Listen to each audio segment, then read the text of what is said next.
안녕하십니까. 캐나다 온타리오에서 송어 낚시를 전문으로 하고 있고 기타 낚시를 또 하고 있는 낚시인입니다. 송어 낚시를 하다 보니까 주위에 여러 사람들이나 아니면 유튜브에서도 그런 질문이 많이 올라오더라고요.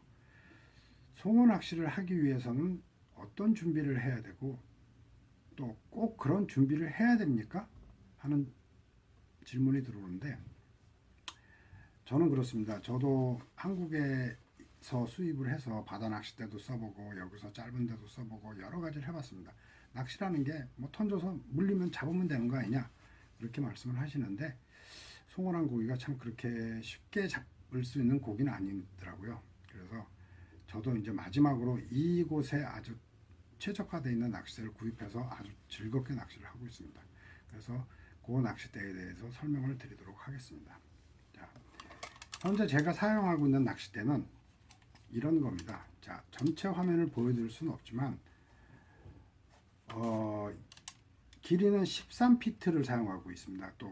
또 제가 가지고 있는 게 15피트도 있고 11피트도 있지만 13피트가 제일 무난하게 쓰이는 낚싯대 중에 하나입니다. 또 릴은 이런 원통형 릴을 못 보신 분들은 많을 거예요. 이런 걸 쓰면 어떤 분은 와서 그거 플라이 하는 거 아니냐 그러는데 이거는 센타핀이라는 릴입니다. 왜 꼭 이런 걸 써야 되는지는 나중에 대해서 추후 말씀을 드리도록 하고 요 낚싯대하고 요 릴이 꼭 필요하다는 것. 뭐 다른 걸로도 할 수는 있습니다. 할 수는 있지만 만약에 같이 가서 낚시를 하다 보면 한계점을 금방 느끼게 되는 낚시입니다. 자, 첫 번째로는 이런 낚시가 꼭 필요하다. 지금 시중에 나와 있는 저렴한 가격의 낚싯대도 많고요. 저렴한 가격의 이런 릴도 많습니다. 유튜브 인터넷에 보니까 뭐 30불짜리의 그 릴도 있더라고요. 뭐 그런 것도 좋고요. 하여간 일단은 이런 채비가 있어야 송어 낚시를 같이 다닐 수 있다는 겁니다. 자, 이 낚시에 대해서 말씀드리면 현재 나와 있는 낚싯대 중에서 아마 최고가의 낚시라고 보면 됩니다. G루미스라는 상표인데 GLX 이거 같은 경우는 최소한 못 주셔도 700불 아무리 싸게 사도 700불 정도는 주셔야 될 거예요. 그 이상을 줘야 될 겁니다. 이 낚싯대의 장점은 써보면 알 수 있지만 최고의 장점 중에 하나는 라이프타임 워런티라는 겁니다. 어떤 문제가 있어서 보내게 되면 소정의 수리비나 아니면은 뭐 쇼핑비나 이것만 부담하시면 똑같은 새 거가 다시 온다는 거죠. 만약에 뭐 200불짜리나 300불, 뭐 100불짜리를 사서 쓰다가 부러졌어요. 어떤 문제가 생겨서. 그러면 그 라이프타임 워런티가 안 됩니다. 그럼 버려야 되는 겁니다. 수리를 해서 쓰던가. 근데 100불, 200불 주고 사서 부러져서 낚시도 못하고 또 새로운 걸 산다면 그 다음에 또 살 때는 그 가격에 또 배를 주고 사야 되는 거랑 마찬가지죠. 근데 이거는 한번 사놓으면 라이프타임 워런티이기 때문에 만약에 쓰다 중고를 팔아도 그만한 가격을 받습니다. 그래서 제가 권할 때는 아예 낚시를 하실 거면 이거를 구입하시는 게 최선이라고 생각을 합니다. 그리고 또 이 릴에 대해서 말씀드리면 센타핀 릴이라는 겁니다. 한국에서는 굉장히 상수한 낚시 중에 하나고요. 북미에서 굉장히 많이 쓰이는 낚시 중에 하나입니다. 이거 같은 경우도 킹핀이라는 건데 현재 기성품 중에서는 최고의 제품 중에 하나이고 아마 이 제품이 현재 구입을 하려면 한 900불 이상은 줘야 되는 걸로 알고 있어요. 그러니까 그 이상은 한번 사놓으면은 뭐 평생을 쓰는 거니까 한번 딱 요 셋업만 해놓게 되면은 송어 낚시하는 데 있어서는 뭐 어디 가서도 뭐 꿀리는 게 없을 정도의 낚싯대와 릴이라고 합니다. 그러니까 요 정도는 준비를 해 주셔야 좋다는 거. 아니면 뭐 저가의 제품 중에 쓰는 것도 많습니다. 많이 뭐 제품들이 많아요. 그러니까 그거를 꼭 구입해 주셔야 된다는 거죠. 낚싯대, 릴. 그러면 반은 준비가 된 겁니다. 반은 준비가 된 거고 자 나중에 이 낚싯대가 왜 좋은지 이 릴이 왜 좋은지는 차차 말씀드리도록 하고 전체적인 것만 먼저 말씀을 드리도록 할게요. 자, 두 번째는 말입니다. 낚시를 가서 이 낚시는 계류를 따라서 움직여야 됩니다. 계류를 따라다니던가 아니면 강을 따라서 올라가던가 해야 되기 때문에 웨이더라고 하죠. 그러니까 가슴까지 오는 장화 아니면 바지로 되어 있는 장화, 이거는 하나는 꼭 준비를 하셔야 돼요. 그렇지 않으면 고기가 없어서 움직여야 될 때 물을 건너야 되고 뭐 강을 조금 비껴서 돌아서 가야 되는데 그런 장비가 안 돼 있으면 같이 가지를 못합니다. 그 사람은 거기서 안 잡히더라도 거기서 계속 해야 되는 거예요. 그 낚시를 할 수가 없어요. 그래서 두 번째로는 그 반장화나 아니면은 가슴장화나 이런 것들이 꼭 구비가 돼야 된다는 거죠. 나중에 또 동영상으로 제가 이제 그 장화하고 반장화는 보여드리겠고, 그리고 세 번째 소품들입니다. 자기가 써야 되는 소품들. 소품들이 굉장히 중요해요. 자, 요런 가방입니다. 요런 가방, 이 안에 소품을 다 넣어가지고 다닙니다. 벤치도 들어있고 하다못해 뭐 납도 들어있고 뭐 여러 가지가 들어있습니다. 지금 시중에 나와 있는 상품 중에서 명품이라고 할 수 있는 심스라는 제품이고요. 이외에 많은 제품들이 있습니다. 근데 저는 이게 100% 방수기 때문에 비 올 때도 항상 쓰기 때문에 이걸 구입해서 쓰고 있고요. 뭐 이거 아니라도 뭐 애들이 메고 다니던 뭐 백팩이라던가 아니면은 뭐 옆으로 매는 가방이라던가 적당한 게 있으면 써도 됩니다. 충분히 써도 되고요. 그렇기 때문에 나중에 필요에 의해서 이런 거는 구입을 해야 된다는 걸 말씀드리기 위해서 이렇게 보여드리는 겁니다. 자, 이런 게 있다는 거 하고, 자, 세 번째는 소품입니다. 이 낚시를 하기 위해서 붕어 낚시나 뭐 기타 낚시를 하다 보면은 소품들이 많이 필요하죠. 근데 보면은 대부분들 보면은 인터넷이나 이런 데 보면은 박스형으로 플라스틱으로 된 박스형으로 해서 이렇게 들고 다니게 돼 있어요. 그 안에는 뭐 칸을 지어서 이렇게 뭐 여러 가지 넣게 돼 있죠. 이렇게 넣게 돼 있는데 저희 같은 경우는 그거는 이동하기에 불편하고 뭐 그만큼의 물건을 갖고 다니는 낚시가 아니기 때문에 그렇게 필요한 낚시는 아니라 낚시 준비해야 될 부품은 아니라고 생각합니다. 자, 다음은 소품에 대해서 말씀드릴게요. 소품을 하다 보면 계류를 따라다니기 때문에 많은 물건을 갖고 다닐 수가 없습니다. 많은 물건을 갖고 다니면은 불편하고 또 무게도 있고 쉬 지칩니다. 그래서 이런 가방이 아니면 이제 낚시 조끼라 그러죠. 조끼를 또 메고 하는 경우도 있는데 저 같은 경우는 이제 그거를 하다 보니까 그 무게가 상당하더라고요. 뭐 소품을 넣어도. 그래서 움직이는데 불편하고 그래갖고 이걸 들고 가서 낚시하기 전에 그 옆에 두고 또 낚시를 하고 문제가 생기면 거기서 또 뭐 문제를 해결하고 하기 때문에 가방이 좀 편하더라고요. 자, 소품에는 여러 가지가 있는데 소품은 뭐 정말 다양해요. 낚시하시는 분마다 정말 다양한데 이 송어 낚시는 딱 준비만 되면은 그 다음부터 돈 들어가는 건 별로 없습니다. 정말로. 정말 제가 단언할 수 있습니다. 자, 소품에는 여러 가지가 있습니다. 이런 작은 소품통들이 제가 진짜 뭐 보여드리기가 저거 한데 한 8개, 9개를 가지고 다닙니다.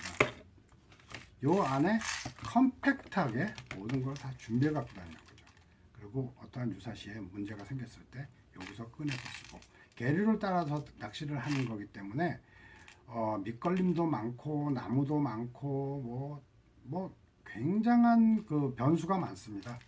그렇기 때문에 아주 필요한 물건들만 컴팩트하게 이런 소품통에 넣어가지고 다녀야 그때그때 적시적소해서 사용할 수 있다고 봅니다.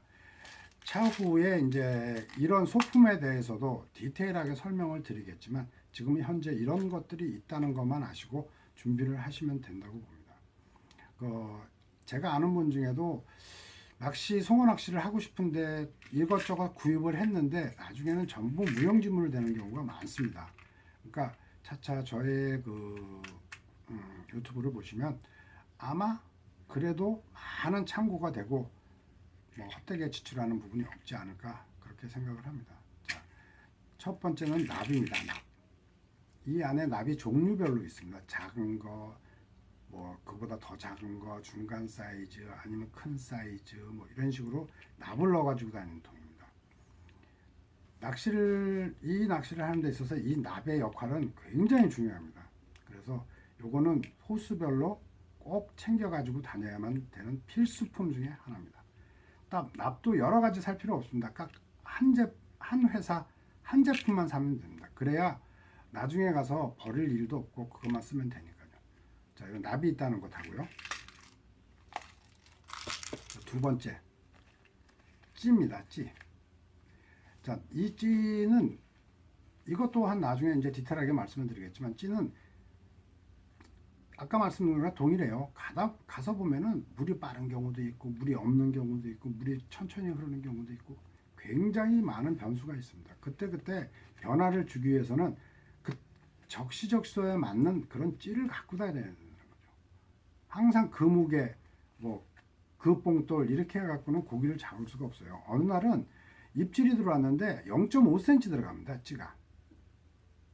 그럴 경우에는 큰 찌를 썼을 땐 입질을 볼 수도 없을 뿐더러 굉장히 민감한 거죠. 그래서 납하고 찌는 정말 필수입니다. 필수.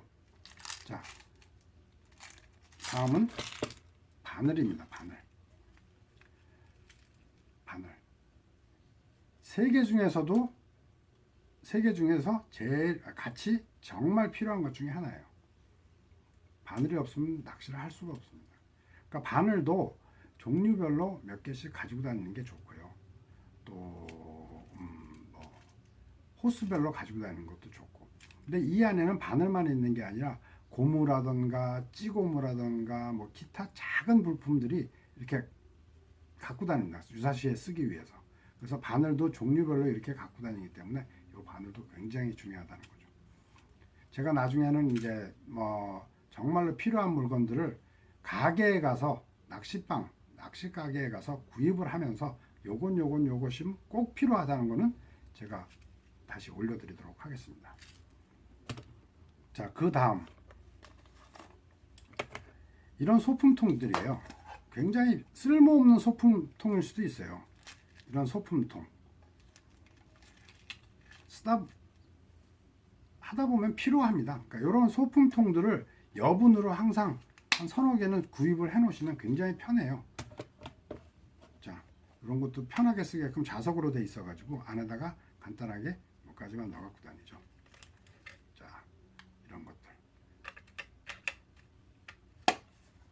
이런 것들이 소품통이 굉장히 중요하다는 것.